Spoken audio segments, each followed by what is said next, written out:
एक दिन का समय था। कंस अपने महल में बैठा था और विचार कर रहा था कि कन्हैया को मारने का हम लोग इतना प्रयत्न किए किंतु कन्हैया का बाल बांका भी नहीं हुआ। तब तक नारद जी आते हैं कंस के पास। गुरुदेव का पूजन करता है कंस, नारद जी को बैठाता है। कंस से पूछता है क्या बात है, इतना दुखी क्यों हो। कंस कहता है कि गुरुदेव भगवान क्या बताऊं, मैं किसी भी कार्य में सफल नहीं हो रहा हूं और मेरा शत्रु आ चुका है किंतु मैं अपने शत्रुओं का बाल बांका भी नहीं कर पा रहा हूं। जितने राक्षस भेज रहा हूं सब के सब पराजित हो जाते हैं। भगवान नारद जी कहते हैं कंस से कि तुम एक काम करो, धनुष यज्ञ का आयोजन करो। क्या करो? धनुष यज्ञ का आयोजन करो और उसमें कृष्ण बलराम सहित निमंत्रण दो।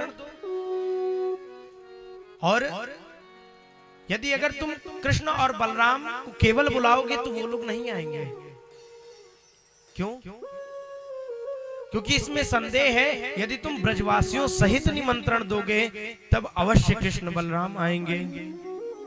नंद बाबा अकेले जाने नहीं देंगे, इसलिए समस्त नंद बाबा सहित और ब्रजवासियों सहित निमंत्रण दो। नारद जी इतना बता करके लुप्त होते हैं। कंस विचार करता है कि किसको भेजूं, संदेशा किसके हाथों पहुंचाऊं। तो विचार करता है कि अक्रूर जी से भेजते हैं। अक्रूर जी को भेजते हैं, अक्रूर जी के हाथों निमंत्रण जाएगा तो सबसे अच्छा रहेगा। अक्रूर जी को बुलाते हैं। अक्रूर जी कंस के पास आता है। अक्रूरोऽपि च तां रात्रिं मधुपुर्यां महामती उषित्वा रथमास्थाय प्रययौ नंद गोकुलम। अक्रूर आते हैं, अक्रूर से कहता है कंस कि अक्रूर जाओ जाकर के ब्रज में कन्हैया सहित नंद बाबा सहित समस्त ब्रजवासियों को निमंत्रण दो। कंस ने धनुष यज्ञ का आयोजन रखा है, सबको निमंत्रण दे करके आओ। अक्रूर तो कंस के भावनाओं को जानता है कि किस लिए बुला रहा है, किस लिए निमंत्रण दे रहा है, किस लिए यह बुला रहा है। अक्रूर जी विचार करते हैं यदि मैं मना कर दूं तब यह छोड़ेगा नहीं, और यदि मैं चला जाता हूं तो मैं कन्हैया के साथ छल कर दूंगा। कहता है हो सकता है मैं जाऊं तो दर्शन भी हो जाए, किंतु ऐसा ना हो कन्हैया मुझे अपना शत्रु समझ ले। अक्रूर जी प्रातःकालीन वेला में अपने रथ पर बैठते हैं और बैठ करके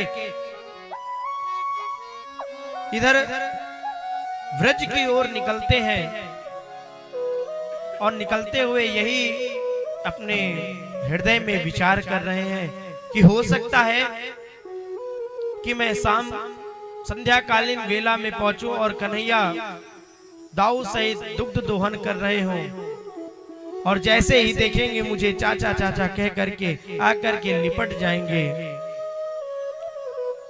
अक्रूर जी विचार करते हुए भाव में जा रहे हैं। अपितु इधर मथुरा से वृंदावन की दूरी केवल 15 किलोमीटर है, किंतु अक्रूर जी महाराज प्रातःकालीन वेला में निकले हैं और विचार जिस प्रकार से हृदय में उनका भाव था उसी प्रकार से संध्याकालीन वेला में व्रज में पहुंचते हैं, वृंदावन में पहुंचते हैं और पहुंच करके जैसे ही कन्हैया देखते हैं अक्रूर जी को, तुरंत दौड़ पड़ते हैं, प्रणाम करते हैं और लेकर के जाते हैं। कहते हैं कि कैसे आना हुआ, बैठाते हैं, चकाचक भोजन पवाते हैं। अक्रूर जी के हृदय में संदेह है कि मैं किस प्रकार से कहूं, किस प्रकार से कन्हैया से कहूं कि कंस ने मुझे भेजा है बुलाने के लिए। विचार कर रहे हैं कि मैं कहीं छल तो नहीं कर रहा। अक्रूर जी महाराज कन्हैया को बुलाते हैं। कन्हैया को बुला करके कहते हैं, कन्हैया, कंस ने धनुष यज्ञ का आयोजन किया है, उसमें आप सहित नंद बाबा सहित समस्त ब्रजवासियों का निमंत्रण है। आप लोग चलिए, मैं आप लोगों को लेने के लिए आया हूं। कन्हैया कहते हैं कि अक्रूर जी से बताते हैं कि आप चिंता मत करिए, नंद बाबा से बता दीजिए और तो मैं सब संभाल लूंगा। जाकर के नंद बाबा से कहते हैं। जैसे ही नंद बाबा को यह बात पता चलती है कि कन्हैया को जाना है ब्रज को छोड़ करके, यशोदा मैया को पता चलता है कि कन्हैया 2 दिनों के लिए मथुरा जा रहा है, मथुरा जा रहा है यज्ञ के आयोजन में, मैं कैसे रहूंगी। सभी ब्रजवासियों को पता चलता है कि सबका निमंत्रण आया है जाने के लिए। संध्याकालीन बेला समाप्त होती है, रात्रिकालीन बेला होती है। यशोदा मैया रुदन कर रही है कि ओरे कन्हैया, तू मेरे बिना रह जाएगा? हाँ, मुझे छोड़कर जा रहा है। और ये बता, इतनी आवश्यकता है कि छोड़कर तू मुझे चला जा? मैया, केवल 2 दिन की बात है, केवल 2 दिन के लिए मैं जा रहा हूँ, मात्र 2 दिन की बात है। कन्हैया, तू 2 दिन की बात कह रहा है? अरे 2 दिन तो 2 वर्ष के समान मेरा बीतेगा।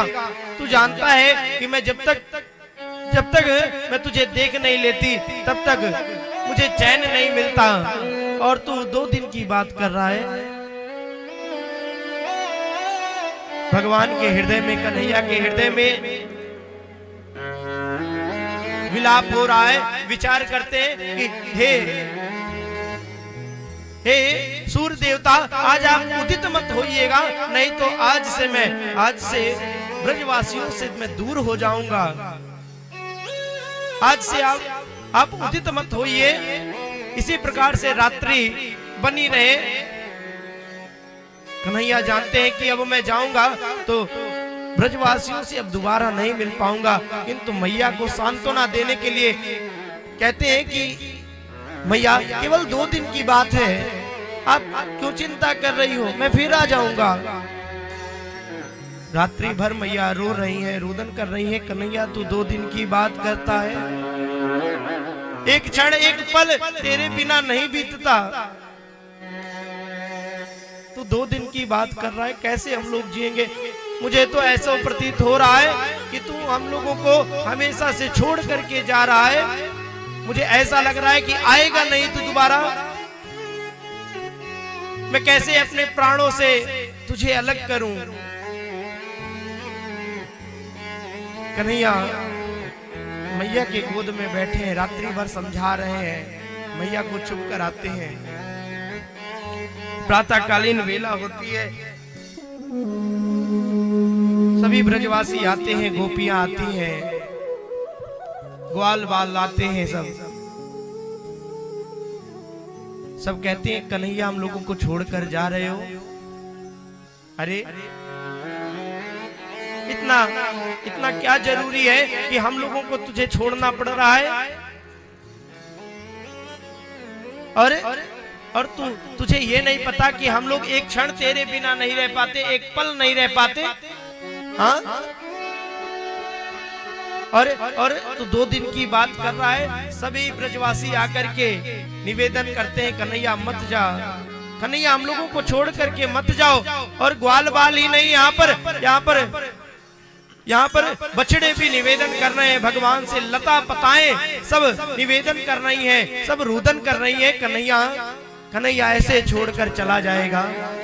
छोड़ वृंदा विपिन कुंज, यमुना पुलिन श्याम, मथुरा चले श्याम मथुरा चले। छोड़ वृंदा विपिन कुंज, यमुना पुलिन श्याम, मथुरा चले श्याम मथुरा चले।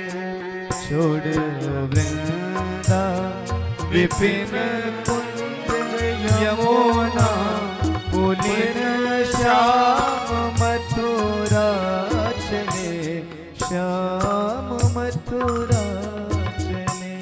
सारी गोपियां विलाप कर रही हैं, कुछ मूर्छा खा करके गिर जाती हैं। गोपियां विलाप कर रही हैं इधर, कन्हैया ऐसे तू जाएगा। कुछ गोपियां रथ के आगे लेट जाती हैं, कहती हैं यदि अगर तुझे जाना है तो हम लोगों के प्राण के ऊपर से, शरीर के देह के ऊपर से इस रथ को लेकर जा। सबरी गोपियां रुदन कर रही हैं, ग्वाल बाल रुदन कर रहे हैं। कन्हैया अब हम किसके साथ खेलेंगे, किसके साथ रहेंगे, किसके साथ खाएंगे, कौन हमारा है? मानो ब्रजवासियों का प्राण ही जा रहा है। एक शरीर से जिस प्रकार से एक व्यक्ति का प्राण अलग होता है, उस प्रकार से ब्रजवासियों का प्राण श्री कृष्ण है, वही जब जा रहे हैं तो इधर ब्रजवासियों की क्या हालत होती है। भगवान उतर के गोपियों को उठा रहे हैं, ग्वाल वालों को शांत करते हैं। अरे तुम लोग ये बताओ कि यदि मैं रुक जाऊंगा और मैं प्रसन्न नहीं रहूंगा तो क्या तुम खुशी रहोगे? गोपियां कहती हैं कि लाला यदि तू यहाँ रहेगा और हम लोग, तू यदि अगर दुखी रहेगा तो यहाँ रहने से क्या फायदा, क्या लाभ? यदि तेरे जाने में प्रसन्नता है तो जा, हम लोगों को छोड़कर चला जा। ये जो आया है तुझे लेने, ये अक्रूर नहीं, ये महान क्रूर है जो एक प्राण से, एक शरीर से एक प्राण को अलग कर रहा है। सभी गोपियां रुदन कर रही है। यशोदा मैया तब तक पिछाड़ पाकर के गिर जाती है कि कन्हैया कन्हैया कहकर के रुदन कर रही है, हे कन्हैया मत जाओ। गोपियां सब पुकार रही है, कन्हैया रुक जाओ, कन्हैया रुक जाओ, कन्हैया रुक जाओ। अक्रूर जी रथ को आगे बढ़ाते हैं। जैसे ही आगे बढ़ा रहे हैं अक्रूर जी महाराज, कुछ ग्वाल बाल कहते हैं कि मुझे भरोसा है कन्हैया जाएगा नहीं, अभी या जो रथ है अभी लौट करके चला आएगा, मुझे पता है। कुछ दूर आगे जाता है, किसी ने कहा भैया कन्हैया का रथ चला गया, केवल ध्वजा दिख रही है। किसी ने कहा कि चिंता मत करो, अभी तो ध्वजा दिख रही है, अभी तुरंत कन्हैया अपने रथ को घुमा करके ले आएगा, क्योंकि हमें विश्वास है कि कन्हैया जाएगा नहीं, हम लोग के बिना नहीं रह पाएगा कन्हैया। ऐसे देखते देखते रथ का ध्वजा दिखना बंद होता है, धूल शांत नहीं हो रही। सब कह रहे कि अभी कन्हैया आएगा। धूल शांत हो जाती है। ऐसे करते करते सायं हो जाता है, संध्याकालीन बेला होती है। सभी गोपियां जिस स्थान पर थी सब वहीं पर गिर करके रुदन कर रही हैं, मूर्छित हो जाती हैं। यहाँ पर केवल गोपियां ही नहीं, ग्वाल बाल ही नहीं, एक एक पशु, एक एक पक्षी भगवान का जो नित्य दर्शन करते थे, कहते थे कि मेरा जीवन, मेरा प्राण ऐसा मिला है कि मैं नित्य भगवान का दर्शन कर रहा हूं। आज से उन जगत पिता परमेश्वर का दर्शन नहीं होगा, उनका दर्शन नहीं मिलेगा। लता पताओं सब रुदन कर रही हैं। आगे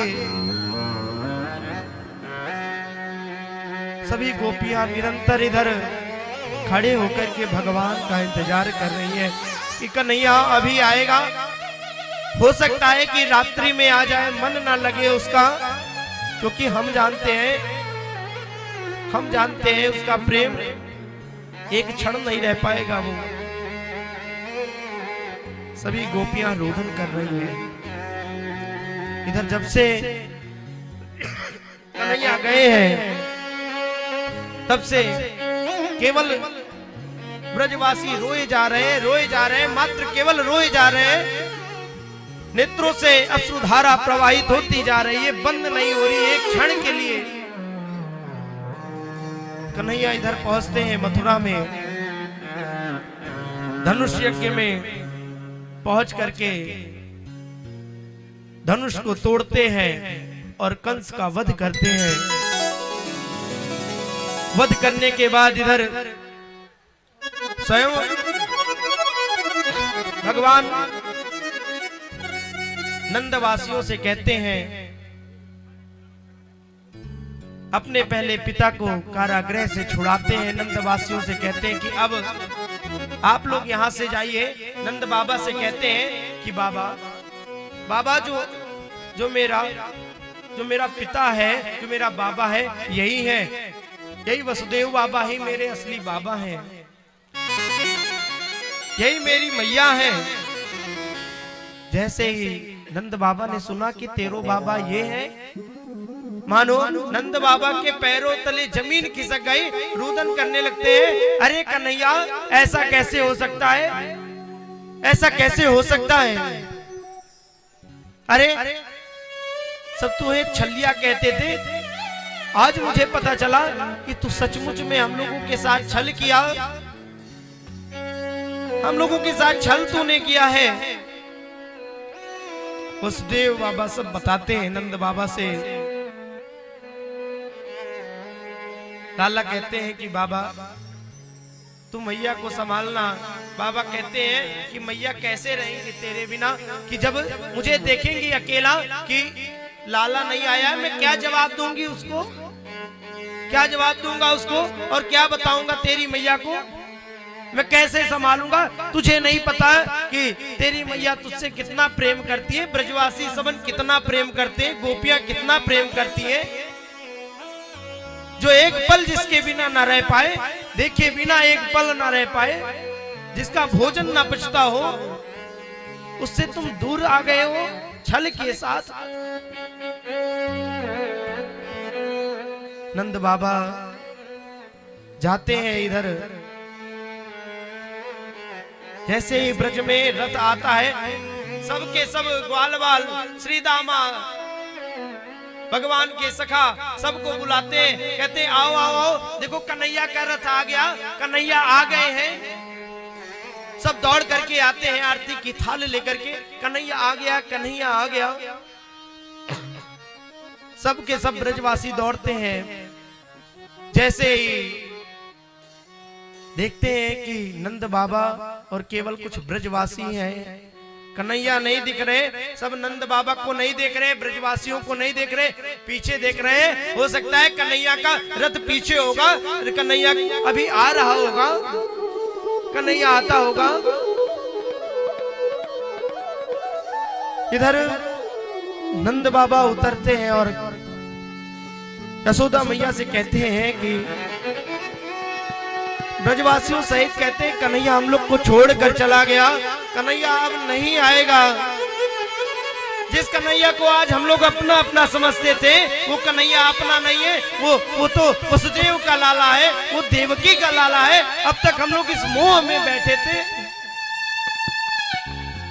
यशोदा मैया ने जैसे सुना कि अरे मेरो लाला नहीं है कन्हैया, देवकी को लाला है, पिछाड़ पाकर के गिर जाती है। अरे कन्हैया, इतना बड़ा छल मेरे साथ, इतना बड़ा छल ब्रजवासियों के साथ, ऐसा कैसे हुआ? सब ब्रजवासी रुदन कर रहे हैं, रोए जा रहे हैं, केवल रोए जा रहे हैं। जब से कन्हैया गए हैं, एक क्षण भी, एक पल भी ब्रज में कहीं पर भी प्रसन्नता नहीं है, कहीं पर भी प्रसन्नता नहीं है। एक जब माँ का बेटा कहीं दूर प्रदेश में जाता है, पढ़ने के लिए जाता है, कमाने के लिए, सोचो वो माँ जब नहीं रह पाती तो सोचो मैया यशोदा मैया, ब्रजवासी नंद बाबा कैसे रहते होंगे, कैसे रहते होंगे? जिनको इतना प्रेम मिलता था, जितना स्नेह मिलता था, वो कैसे रहते होंगे? एक क्षण नहीं रह पा रहे, एक पल नहीं रह पा रहे, केवल रुदन किए जा रहे हैं। भगवान इधर अध्ययन करके आते हैं, जब से अध्ययन करके आए हैं तब से केवल रुदन किए हैं, रुदन किए जा रहे हैं। देवकी मैया पूछती हैं, लाला अरे क्या हुआ है? और जब से तू अध्ययन करके आया है यहाँ पर, तब से केवल रुदन कर रहा है, कौन सी बात है, क्या हुआ? फिर विचार करती है, हो सकता है कि मैया यशोदा की याद आ रही हो, और जाकर के एक थाल में माखन और मिश्री लेकर आती है कन्हैया के पास। कन्हैया के पास लेकर आती है। जैसे ही कन्हैया को खिलाने जाती है, कन्हैया कहते हैं, मैया मुझे, मेरे पास ये माखन और मिश्री मेरे पास मत लाओ। तुम्हें पता है कि यशोदा मैया कैसे मुझे खिलाती थी? उनके मैं गोदन में बैठ करके वो अपने हाथ से मुझे खिलाती थी, कितना स्नेह करती थी। मुझे आज के बाद मेरे सामने, मेरे नेत्रन के सामने माखन मत लेकर आना। कन्हैया केवल रुदन किए हैं, केवल याद कर रहे हैं ब्रजवासियों को,